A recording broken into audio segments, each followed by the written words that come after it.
Bonjour, c'est Sonia du Centre Jardin Hortibos Botanics à Sainte-Marie. Aujourd'hui, on parle d'une fleur merveilleuse, l'orchidée. Voyez-vous, avec toutes ces couleurs-là, il y en a même des picotés, des feuillages de couleurs. Les gens nous posent souvent la question « Comment entretenir mon orchidée? » Et c'est ça qu'on va parler aujourd'hui. Une orchidée, ce qu'il faut savoir, c'est que c'est une plante épiphyte. Très bon mot au Scrabble, retenez ça, plante épiphyte. Ce que ça veut dire, c'est que l'orchidée, ce n'est pas une plante qui va pousser dans la terre, c'est une plante qui va pousser sur des arbres, sur des troncs, sur des écorces. C'est pour ça que quand on regarde le terreau d'orchidée, en fait, c'est plutôt de la mousse ou des copeaux, parce qu'il faut que les racines de l'orchidée respirent. Souvent, on a la question, il y a des racines qui sortent de mon orchidée, comme celle-là ici. Je fais quoi avec ça? Est-ce que c'est parce qu'il faut la rempoter? Pas nécessairement.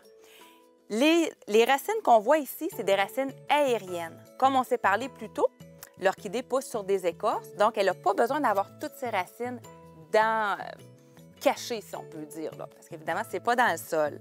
Donc, ces racines-là, ce qu'on va faire, c'est tout simplement que quand on va arroser notre orchidée, on va venir les vaporiser, surtout l'hiver, hein, avec le chauffage, on le sait ces jours-ci. Donc, on va venir les vaporiser pour pas qu'elles sèchent. Si on a une petite racine comme celle-là, on voit là, qui est rendue sèche, hein, pas besoin de dessin, là, on le voit, là, elle est sèche, elle est plus pâle. On peut tout simplement venir la couper. Ça peut être avec des ciseaux.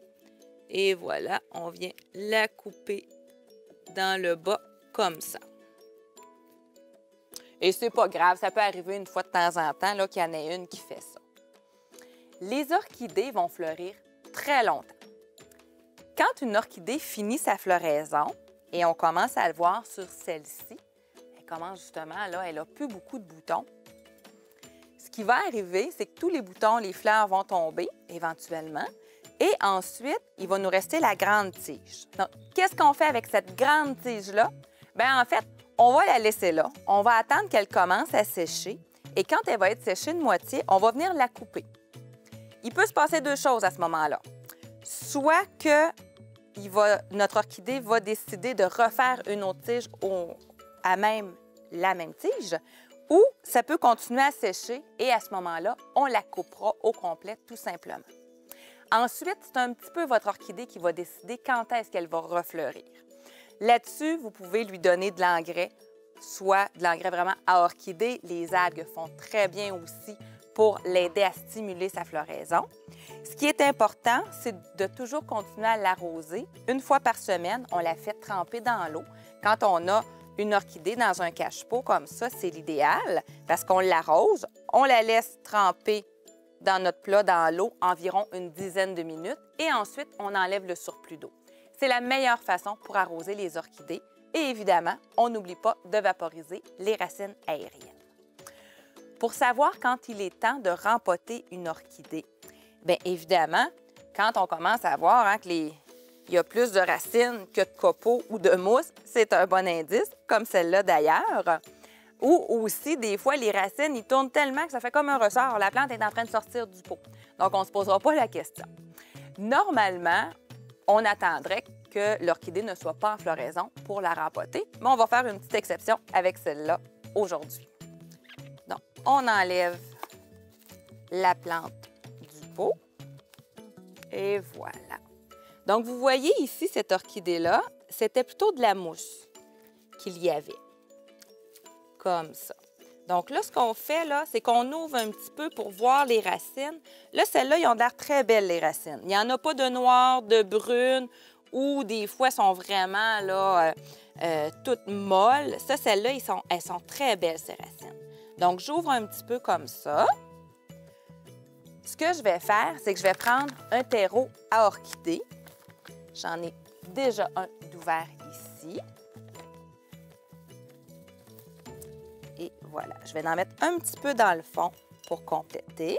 Si vous préférez, vous pourriez rempoter seulement avec de la mousse, comme ça ici, de la mousse de sphinx. Mais je préfère, moi, avoir un petit peu des deux, je vous dirais, pour qu'elle se tienne bien. Ça va un petit peu mieux quand on a copeaux et aussi de la mousse. pour l'arrosage aussi, ça fait bien d'avoir un petit peu des deux. Et voilà.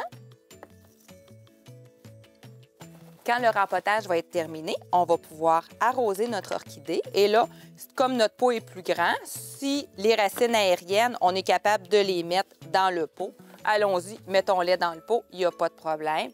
Sinon, elles auraient pu tout simplement rester sur le dessus. Et voilà. Donc, rempoter une orchidée, c'est pas si difficile que ça. Voilà. Donc, il me resterait juste à l'arroser comme il faut.